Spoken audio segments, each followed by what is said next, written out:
Navbatdagi o'rnatuv jarayonimiz Toshkent viloyati Oqqo'rg'on tumaniga avtomatik darvozamiz hamda yoniga kaltkasi bilan birgalikda o'rnatib berganmiz. Mana ish jarayonimiz bitti. Akamizga pultini topshirmoqdamiz. Aka, qutlug' bo'lsin. Rahmat. Shu bizni ijtimoiy tarmoqda kuzatayotganlarga darvoza haqida ikki og'iz fikringiz.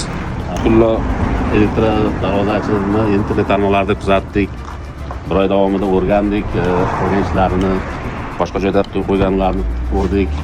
Shu ma'qul kelgancha biz shunga zakaz qildik. Mana bugun kelib o'rnatib, chiroyli qo'yib berib ketishyapti. Qutlug' bo'lsin aka. Rahmat. Sizga shunaqangi sifatli avtomatik darvozalar kerak bo'lsa, barcha ma'lumot pastdagi raqamlarga aloqaga chiqaverasizlar. Batafsil ma'lumot telefonda aytib o'tamiz.